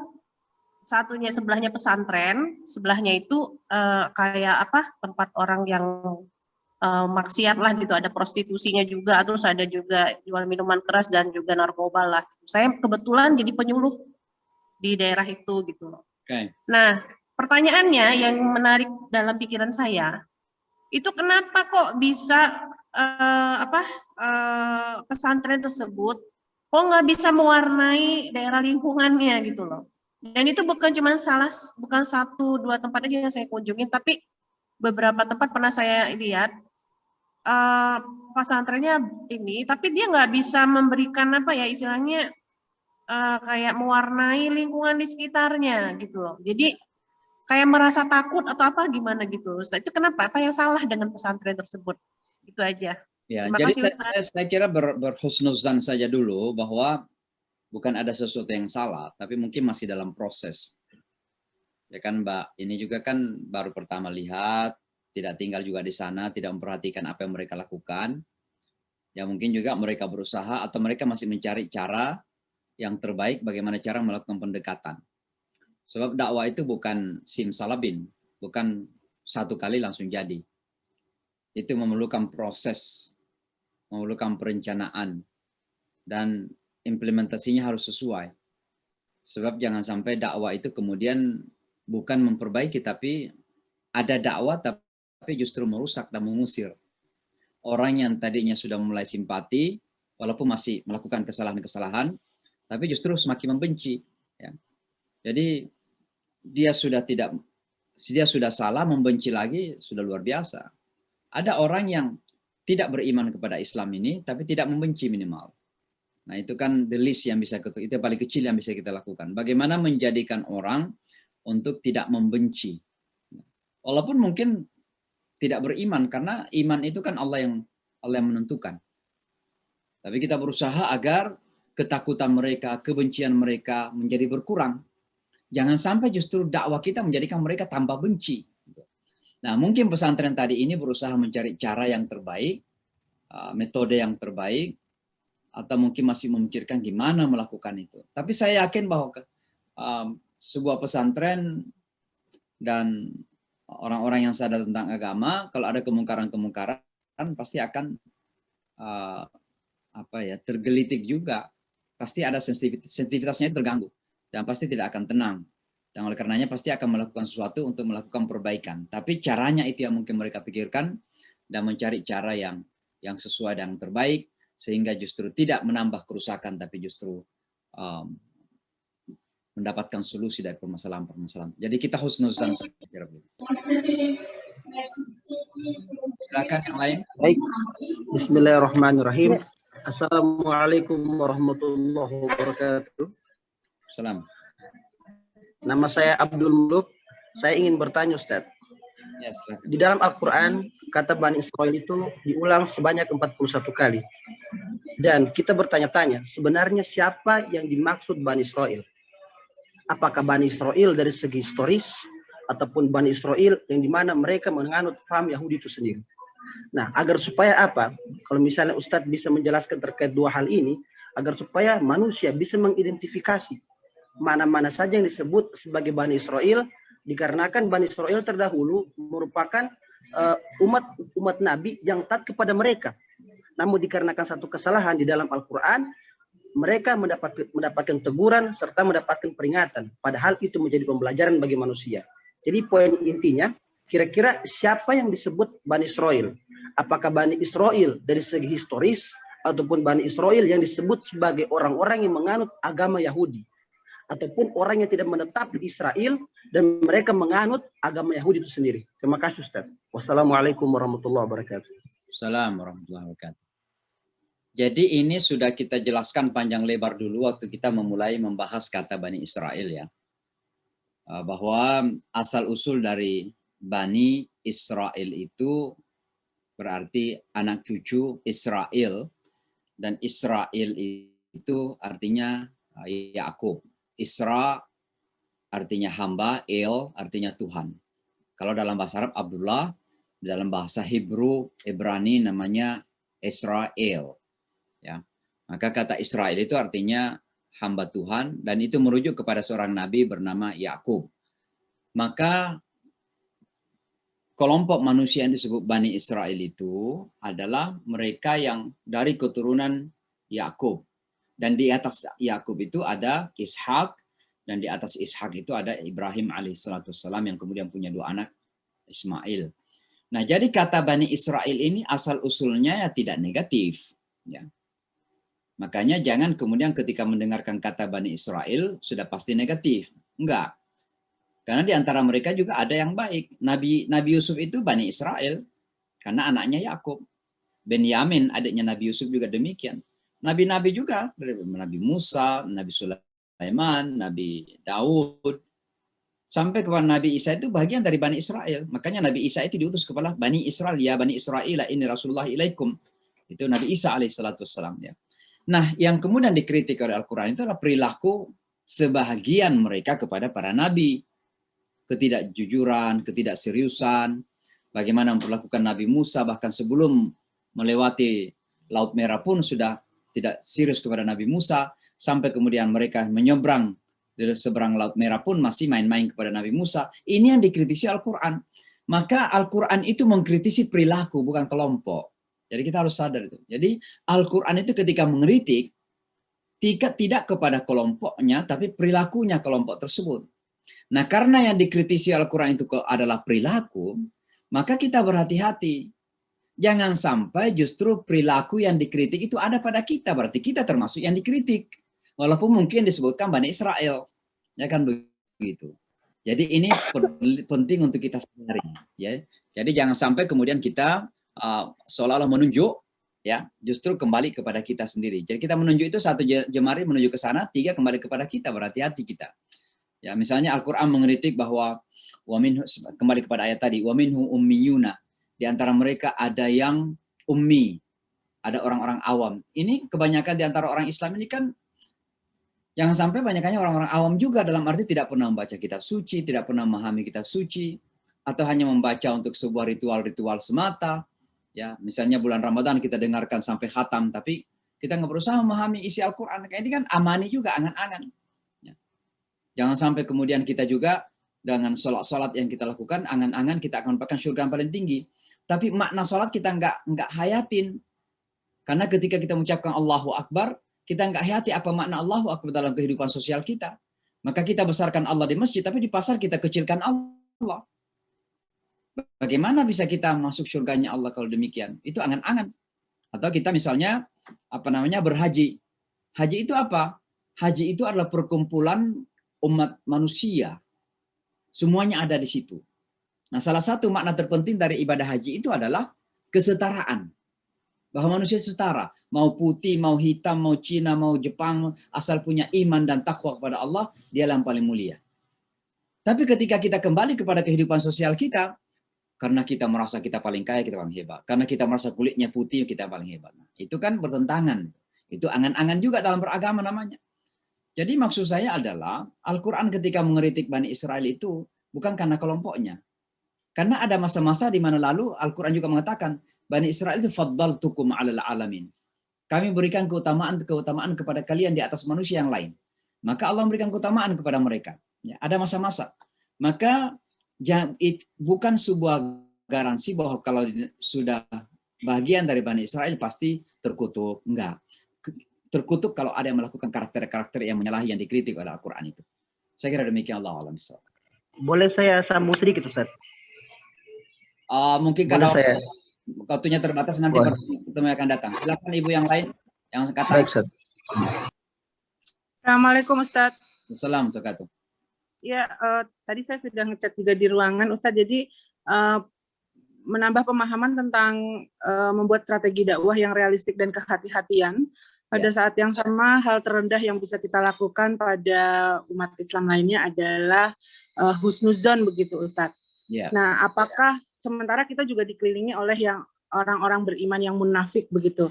Nah, bagaimana nih Ustadz biar imbang yang kita lakukan, tapi juga tetap bisa di jalan dakwah yang baik dan benar begitu?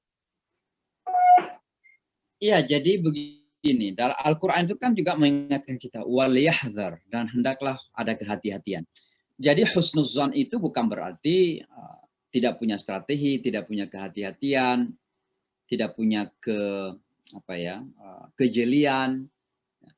Dan orang Islam itu berkumpul semua itu.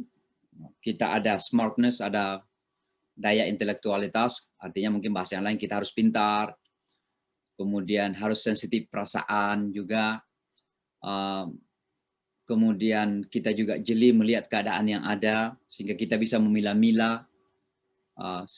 Dengan kejelian kita bisa melihat mana peluang yang baik, mana peluang justru yang akan menjadikan kita terpental. Semua ini ada dalam berdakwah itu. Kami di Amerika Serikat ketika terjadi 9/11 menghadapi tantangan luar biasa. Tidak mudah sama sekali. Bagaimana tidak, Amerika yang merasa superpower itu diserang dan dijatuhkan gedungnya yang menjadi simbol kapitalisme. Ya, gedung WTC itu bukan sembarang gedung. Itu adalah simbol kapitalisme dunia. Jadi seolah-olah itulah simbol agama bagi mereka. Ya mungkin Ka'bah lah. Ka'bahnya mereka gitu. Karena mereka ini semua kapital, bisnis, ya duit, uang, material, dunia. Ya. Dan dua gedung tinggi itu sebagai simbol. Karena namanya pusat perdagangan dunia kan begitu. World Trade Center, WTC. Ya. Maka ketika dijatuhkan oleh Islam ini tidak mudah bagi Amerika menerima itu. Bukan sekedar karena mereka ada hampir 3.000 yang meninggal. Kalau yang meninggal 3.000 mah bandingkan dengan Irak nggak ada apa-apanya kan. Bandingkan dengan Afghanistan nggak ada apa-apanya. Tapi karena ada sesuatu nilai yang mereka hormati, yang mereka muliakan, yang tiba-tiba dijatuhkan, diruntuhkan. Sama dengan kita misalnya, bayangkan ya, kalau suatu ketika ada yang merusak Ka'bah misalnya. Padahal dari segi materi kan cuma batu-batu saja, susunan batu-batu kan. Tapi bagi kita nilainya itu adalah hidup dan mati kita. Nah kira-kira bagi sebagian Amerika melihat WTC itu seperti itu. Nah sekarang Islam datang menghancurkan. Gimana kita menghadapinya, orang Islam lagi dituduh kan. Nah disinilah kita harus melihat gimana caranya menghadapinya. Tidak mudah kita yang hidup ketika itu. Maka di sana kita berusaha mencari celah. Apa yang harus kita lakukan untuk meredakan kemarahan, mengurangi kecurigaan, ya, dalam permusuhan. Gimana caranya? Di sana kita atur langkah-langkah strategi. Dan memang tidak mudah. Mengucapkan mudah, melakukannya tidak mudah. Bayangkan kalau kita datang ke sebuah tempat, diundang berbicara, lalu semua orang tatapannya itu tatapan kebencian. Orang tersenyum saja kepada kita, kadang kita agak kikuk ngomong, apalagi udah tatapan matanya itu benci gitu, curiga. Tapi itu kita lakukan. Bagaimana agar situasi bisa terubah? Alhamdulillah, tentu wa makaru wa makarallah wallahu khairul makirin. Mereka berencana, Allah berencana, dan Allah yang terbaik dalam perencanaan. Alhamdulillah semua itu berubah. Dari kebencian banyak yang jadi simpati, dari menolak Islam banyak yang kemudian mempelajari dan menerima Islam, dan terjadilah bahwa Islam kemudian berkembang begitu pesat justru setelah terjadi 9/11 itu. Banyak sekali orang Amerika yang masuk Islam. Maka apa yang kita hadapi itu jangan menjadikan kita frustrasi. Ada di antara teman-teman kita merasa kok ini musuh kita dari dalam selimut. Ya udah, memang sunnatullahnya begitu. Sunnah dakwah itu begitu. Hukum dalam berdakwah begitu. Pada zaman Nabi saja kok. Begitu Rasulullah SAW sampai di Madinah, terbentuklah kelompok munafikun itu. Nah Rasulullah tentu punya strategi juga dalam menghadapi munafikun. Punya strategi ketika menghadapi orang musyrik, punya strategi ketika menghadapi ahlu kitab, Yahudi dan Nasrani, punya strategi ketika menghadapi munafikun. Maka kita juga harus memiliki strategi-strategi seperti itu. Dan saya kira orang Islam itu harus memiliki kemampuan seperti itu. Karena orang Islam harusnya memang punya perencanaan. Wal tanzur kullu nafsin ma qaddamat lighad. Setiap di antara kita harus melihat apa yang akan kita lakukan. Jangan sembraut dalam melakukan sesuatu, termasuk dalam dakwah. Baik, saya kira Bapak dan Ibu sekalian, ini tanpa terasa waktu sudah menunjukkan pukul 10 malam di waktu New York lewat. Saya kira di Makassar juga demikian, di Jakarta sudah 9. Hari Jumat, hari kerja, dan mudah-mudahan hari Jumat kita berkah, diterima amal ibadah oleh Allah Subhanahu wa taala. Kita saling mendoakan, mudah-mudahan kita selalu berkah insyaallah dalam kehidupan. Saya akhiri sampai di sini saja. Sampai ketemu pada pertemuan yang akan datang insyaallah. Hadanallahu wa iyyakum. Saya akhiri dengan memutar video yang biasa diputar itu ya. Mudah-mudahan menjadi pengingat bagi kita bahwa kita masih berjuang untuk mewujudkan pondok pesantren kita di Amerika, dan mudah-mudahan insyaallah kita semua bisa ambil bahagian di dalam proses tersebut. Alhamdulillah udah Pak Ustadz. Assalamualaikum. Islam di Amerika karena kehadiran Islam adalah rahmatan lil alamin, pembawa kedamaian bagi semesta alam.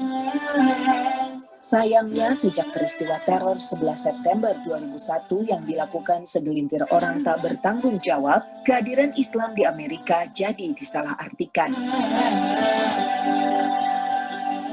Muhammad Syamsi Ali atau lebih dikenal dengan Imam Syamsi Ali berusaha menghilangkan stereotip tentang Islam yang sudah terlanjur terbentuk di tengah masyarakat Amerika. Putra kelahiran Kampung Kajang, Bulukumba, Sulawesi Selatan ini telah mengabdikan dirinya untuk berdakwah di bumi barat sejak tahun 1996. Usaha-usaha agama yang dirintis sejak awal ketibaannya di negeri Paman Sam membuat ia dipercaya untuk mewakili komunitas muslim dalam banyak perhelatan besar di Amerika. Imam Syamsi Ali menjadi representasi wajah Islam moderat oleh dunia barat. Beragam kerja dakwah yang dilakukan Imam Syamsi Ali mengantarkannya meraih berbagai penghargaan dari masyarakat, pemerintah Amerika, dan media. Imam Syamsi Ali mendirikan Nusantara Foundation pada akhir 2013. Nusantara Foundation melakukan berbagai inisiatif, termasuk memperkenalkan Islam dan Indonesia di berbagai universitas, instansi, dan komunitas di Amerika. Selain itu, berbagai kegiatan sosial, forum diskusi mu'alaf, forum ulama, dialog antar agama, dan kegiatan lainnya juga dilakukan di sana. Namun rencana terbesar Nusantara Foundation adalah pendirian pondok pesantren pertama di bumi Amerika. Sebagai negara dengan penduduk muslim terbesar di dunia, sudah selayaknya Indonesia memberi kontribusi nyata dalam pengembangan dakwah Islam di dunia internasional. Sejak awal tahun 2018 telah dilakukan penggalangan dana untuk pembelian tanah seluas 7,4 hektar di Connecticut, Amerika Serikat. Walau sempat tertunda akibat pandemi COVID-19, pembayaran lahan pesantren dapat diselesaikan pada bulan Februari 2021 berkat dukungan dari para donatur.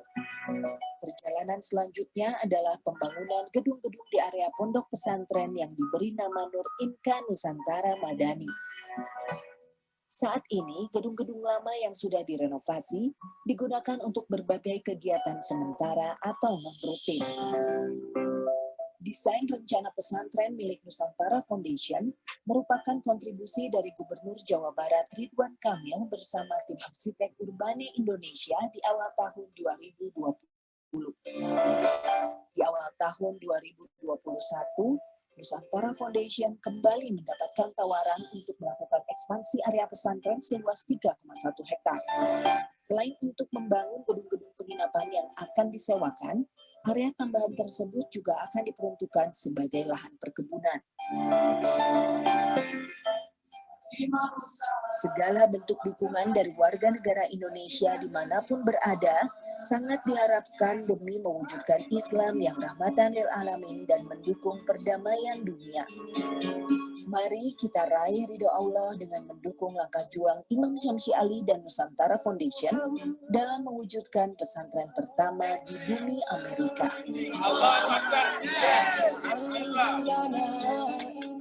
Dari Abu Hurairah radhiyallahu anhu berkata, Rasulullah bersabda, apabila manusia itu meninggal dunia, maka terputuslah segala amalannya kecuali 3 perkara, yaitu sedekah jariah, ilmu yang bermanfaat, dan anak saleh yang mendoakan orang tuanya.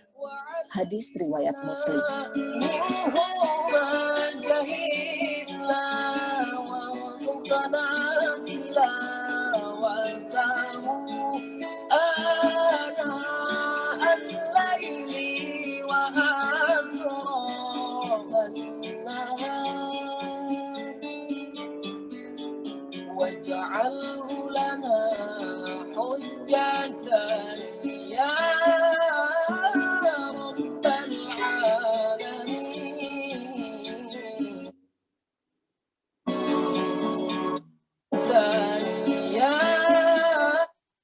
Baik, Bapak Ibu sekalian, jadi ini rekening bank kalau ada yang ingin ikut sharing di dalam perjalanan dakwah kita.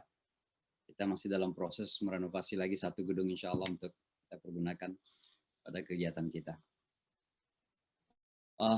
Insya Allah demikian, sampai jumpa. Selamat beraktivitas. Taqabbalallahu minna minkum insyaallah hari Jumatnya mudah-mudahan berkah semuanya. Mohon doa juga untuk Amin. Assalamualaikum warahmatullahi wabarakatuh.